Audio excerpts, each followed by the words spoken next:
advocate less regulation. Well, right? not necessarily. For example, when President Obama, or the then candidate Obama and McCain were in the very, very first debate, President Obama says, yeah, you Republicans just want this unfettered, unregulated environment where everybody's on their own. And the response, unfortunately, didn't come from McCain. But what he should have said was, wait a minute. We in the Senate have advocated aggressively, as has President Bush, we need more regulation on Freddie Mac and Freddie Mae because these are disasters ready to happen. And the vote was 4-4. They could not get it out of the committee because the Democrats blocked it to regulate Fannie Mae and Freddie Mac more aggressively than the Republicans, McCain and Bush, wanted to. We agree there needs to be more efficient, effective regulation in the world of finance. No, we don't agree on that.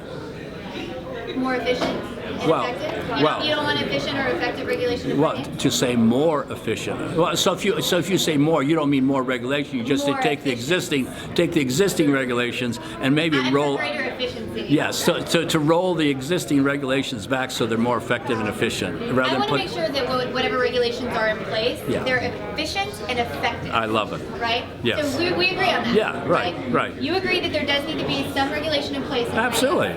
So would you agree that there are bankers that should have been prosecuted for their role in the 2008 meltdown? Absolutely. They should have been. A number of people went to jail, for sure. And so this is kind of one of the interesting things where the 1% of the Tea Party have a lot of in common, because there's corruption in our society is rampant, and the corruption between big government, big bankers, big business is just quite annoying. I think we're on the same wavelength there, that the meltdown in 2008 was caused by I don't know how big a group, and maybe it was just the fellows at AIG located over London. I don't know who it was, but I think what's even more disconcerting is how all those people who made mistakes were bailed out. The guy in the corner shoe store, he wasn't bailed out.